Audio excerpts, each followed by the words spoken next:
Hola chicos, ¿cómo están? Ya nos vemos nuevamente. Yo soy Mariola y me gusta mucho estar nuevamente para ustedes grabando un video.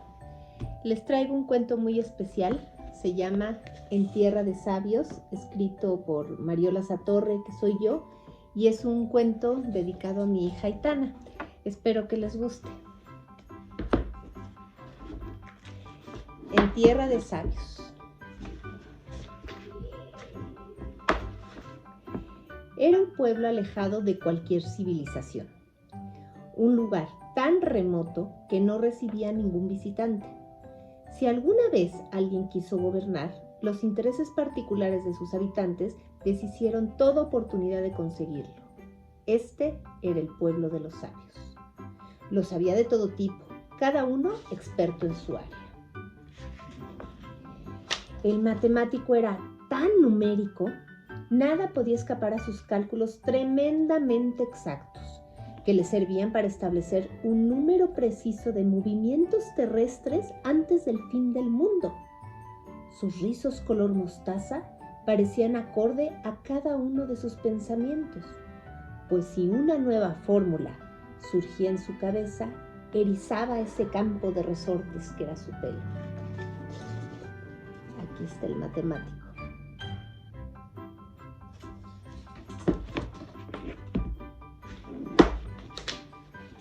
Existía una mujer que dominaba cualquier idioma, lengua o dialecto, y se creía que el tamaño de sus orejas tenía algo que ver. Eran como detectores parabólicos que se movían a cualquier sonido de bocas humanas. Realmente parecía ser pariente de algún gnomo de Santa Claus, pero por supuesto nadie se atrevía a preguntar. Todos intuían que esta políglota era la única persona en haber recorrido cada rincón del planeta, escuchando y desarrollando palabras nuevas y formas de comunicación en todo lugar que visitaba. Hace ya años decidió establecerse en ese pequeño poblado, quizá solo para demostrar a los demás cuán sabia era. Esta es la políglota.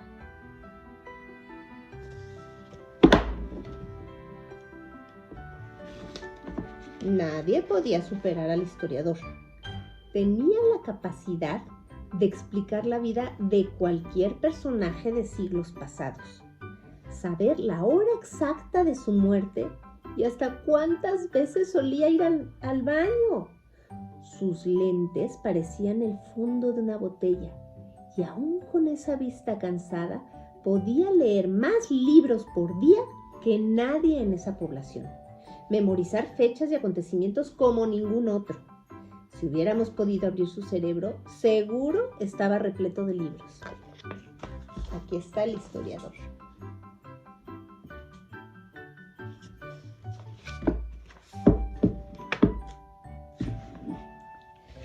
Supongo que se podrá entender la dificultad que existía para definir el tipo de reglas y políticas a seguir por todos sus habitantes.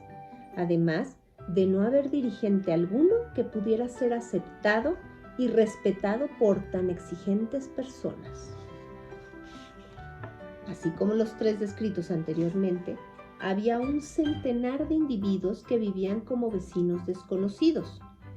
Cada uno se sentía de conocimientos superiores al otro, todos ensimismados en su vida solitaria y egocentrista. El biólogo creía tener la sabiduría de la naturaleza. Tomaba cada especie viviente y la examinaba con detenimiento, porque con sus inmensos estudios definía la procedencia, alimentación, costumbres y hábitos del animal, planta y hasta bicho que se encontrara. Se cree que por esa razón sus manos tenían la apariencia de pinzas con las que podía tomar a esos seres y meterlos en su laboratorio. Al único que no consideraba más a fondo era el ser humano, pues con toda la investigación hecha en libros que conservaba guardada bajo llave, lo creía suficiente para no tener que interactuar con este que le parecía lo más absurdo creado por la naturaleza. Solo él mismo era la perfección y creación absoluta de su raza. Con conocerse a sí mismo tenía más que suficiente. Este es el biólogo. ¿Ven sus manos de pinza? Yo sé que de verdad suena curioso el saber que existe un lugar así. Y podría resultar gracioso pensar en tan excéntricos personajes, pero es que en realidad es una historia muy triste. Cada uno de ellos creían vivir satisfechos con esa sabiduría tan particular.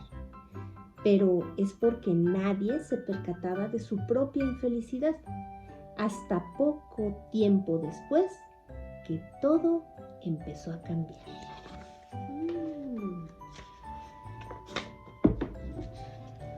Alguien llegó en silencio. No tenía la intención de hablar, solo quería observar. Se movía entre cada uno de aquellos sabios sin pretender ser detectada. Observaba a la deportista, todo el día ejercitando su cuerpo y alabando su genial figura frente al espejo, creyendo tener la sabiduría necesaria para conservar una belleza corpórea que le diera el respeto y los halagos ante cualquiera que se cruzara por su camino. La escultural mujer no la vio. La recién llegada seguía observando, callada y pensativa. Aquí está la deportista.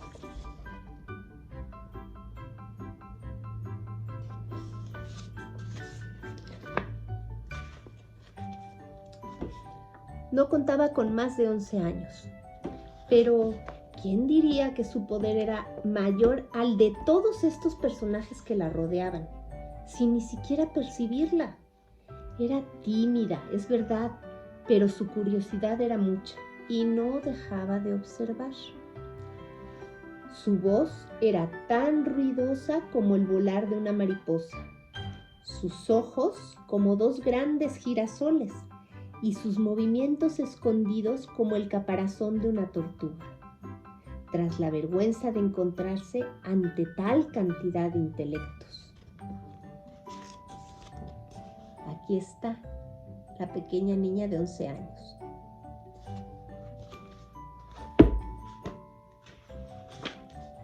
La pequeña siguió su camino y se encontró al médico, quien con su bata blanca e impecable porte demostraba saber todo acerca de la salud y sus remedios.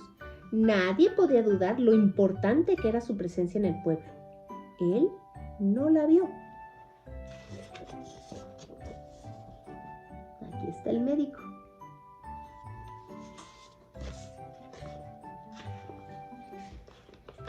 No quería que la notara.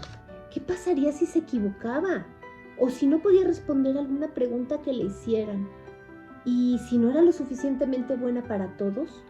Así que siguió observando por un tiempo.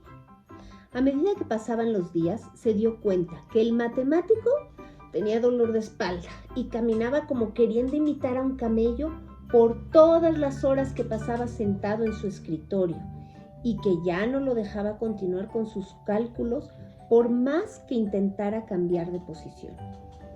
Que la chica de grandes orejas hacía tiempo que no escuchaba un nuevo sonido de voz humana por interpretar y se encontraba cansada de oír solo sus propios pensamientos. El biólogo y sus grandes pinzas en lugar de manos tenía grandes dificultades para pasar las hojas de sus libros y saber más sobre una nueva especie de gusano que había encontrado en el jardín. La deportista tenía falta de energía para recorrer grandes distancias en bicicleta. Parecía como si se hubiera descargado y en su casa no hubiera luz. El historiador, por su falta de contacto humano, se sentía cada vez más papel y tinta, pero menos piel y huesos. Era como un libro andante. El médico, por más que probaba medicamentos que él mismo había inventado, no conseguía curarse de esa tos que no lo dejaba dormir y que causaba tanta risa a su cama que lo veía desde lejos. Todos parecían necesitar ayuda que no se atrevían a pedir, por resultarles demasiado absurdo para una mente tan privilegiada como la de ellos. Entre más días pasaba en medio de toda esa gente, La niña se fue dando cuenta de que nadie es tan sabio como para no necesitar del otro en algún momento, que nadie puede vivir sin depender del apoyo de otras personas y que ella, por más pequeña que fuera, tenía un gran poder de brindar ayuda a los demás.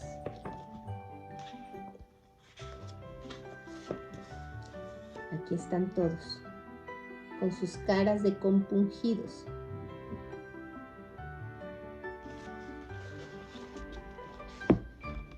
Un día se despertó más temprano. Empezó a pensar en ella misma y en su timidez, en lo bueno que sería que estos adultos se dieran cuenta de lo que había a su lado y en todo lo que unos y otros estaban perdiendo por vivir aislados e inmersos en su propia sabiduría. En cuanto se levantó, sintió un pequeño vacío en el estómago, y es que su comida había constado de algunas frutas que cortaba de los árboles del biólogo, de unas nueces que pudo encontrar en la casa de la deportista, unos pedazos de pan que guardaba el matemático y un poco de agua del río que pasaba cerca. Tenía hambre, eso era un hecho. El biólogo parecía ser su mejor opción. Al menos tenía árboles frutales y algunas hortalizas, solo que esta vez estaba decidida a pedirlo. Tomó una decisión, respiró profundo y analizó. ¿Qué es lo peor que podría pasar si se equivocaba? ¿Qué tan malo podría ser el pedir ayuda? ¿Cómo iban a poder estos sabios juzgarla si ellos mismos no lo sabían todo? ¿Cómo no acercarse a ellos que eran solamente unas personas igual que ella? Todas estas preguntas se amontonaban como un delicioso muégano en su cabeza y le dieron la fuerza necesaria para creer en ella misma y atreverse a hablar. Se acercó cautelosa al principio, pero cuando ya estuvo frente a la puerta, tocó tan fuerte que salieron volando muy lejos las golondrinas que estaban en la puerta. Un biólogo, algo sorprendido y extrañado, le abrió con ojos llenos de perplejidad. Ella habló. Su voz era dulce, pero clara, suave, pero segura. Algo así como el río cuando baja la pendiente con poca corriente y decide hacerse notar con el leve arrullo de sus aguas. «Tengo hambre», dijo la pequeña. «¿Podrías prepararme algo de comer? Yo no puedo usar la estufa ni los cuchillos». El hombre de manos extrañas se quedó mirándola y la invitó a pasar con una agradable sonrisa que había olvidado que existía. Le preparó un delicioso desayuno que despertó en él sus ganas de servir. Poco a poco entablaron una linda conversación. Ella se dio cuenta que no era tan difícil pedir ayuda y que aquel hombre tampoco se había burlado de su petición. Para él fue un encuentro con la humildad, una sensación tan placentera que no requería mucho esfuerzo y, sin embargo, mucho corazón. El biólogo le contó el problema que tenía para hojear sus libros con esas manos tan peculiares, las cuales eran muy útiles para su trabajo de campo, pero todo un reto para investigación bibliográfica. Ella le aconsejó hablar con el historiador y atreverse a pedir ayuda. Seguro que estaría encantado de leer para alguien más. Él se sentía escéptico. No le agradaba demostrar su vulnerabilidad al pedir ayuda a otro adulto, pero quiso escuchar todo lo que la niña había aprendido. Le contó sobre lo que había visto estos días en los habitantes de aquel pueblo de sabios, donde estaban tan metidos en su propio mundo que no se percataban de su infelicidad. También le habló de su propia inseguridad para pedir ayuda y por creer ser juzgada por aquellos adultos sabios. El biólogo por fin se animó a ir a casa del historiador. su nueva amiga lo acompañaría. La pequeña se detuvo a unos pasos de la puerta donde ya se veía el letrero: la historia, abuela sabia de todas las ciencias sociales. Habían llegado al lugar correcto. El biólogo, extrañado, le pidió seguir, pero ella afirmó: hay ocasiones en las que debemos demostrarnos solo como seres humanos y hablar humildemente sobre lo que no sabemos o no podemos hacer. Tendrás que hacerlo tú solo. Y así fue.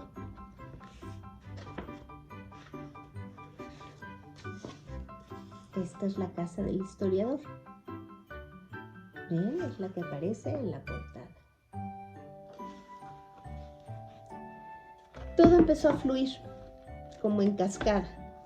El pedir y brindar ayuda humildemente se volvió parte de la cotidianidad de los sabios, que se dieron cuenta que no eran tan sabios. Todos entendieron lo que hace la empatía al sentirse reflejados en las necesidades del otro. Dejaron a un lado sus egos y empezaron a convivir en ese pueblo que ahora pertenecía a una niña de 11 años más que a nadie. Por unanimidad, los sabios acertaron a nombrar a la pequeña como la sabia número 1, que con su ingenuidad logró persuadir a estos adultos egocentristas a pedir la ayuda que les hacía falta. Las nuevas reglas de convivencia fueron propuestas por la pequeña, aceptadas y cumplidas por el resto. Apareció por fin una felicidad oculta, que una niña de 11 años descubrió y se atrevió a destapar. A partir de ese día, aprendieron y aplicaron el dogma más importante para todos en el pueblo. En tierra de sabios, el que pregunta es el rey. Ahora unas preguntitas. ¿Conocen a alguien que ustedes consideran que es sabio? ¿Realmente será tan sabio? ¿Realmente sabrá de todo lo que existe? ¿Sabrá de todo como para ser el sabio y sentirse de esa manera? ¿Qué opinan? Bueno, chicos, y ahora la actividad creativa. Fíjense bien. Este libro, que se llama Feliz, que está ilustrado por Mies van Hout, son una serie de imágenes nada más de peces, peces en diferentes emociones. Entonces yo les voy a mostrar 3 peces con 3 emociones distintas y se trata de que ustedes escojan uno y que me cuenten una historia de por qué el pez está con esa emoción, ¿ok? Fíjense bien. Este es el primero. ¿Ven? Este pez está sorprendido. El siguiente es este pez. ¿Ven? Este pez está asustado. Y el último es este. Está aburrido. Entonces, fíjense, quiero que me escriban una historia sobre alguno de estos 3 peces. Imagínense por qué un pez podría estar aburrido, o por qué podría estar asustado, o por qué podría estar sorprendido. Cuéntenmelo, invéntense una historia de qué le pasa a su pez. Gracias.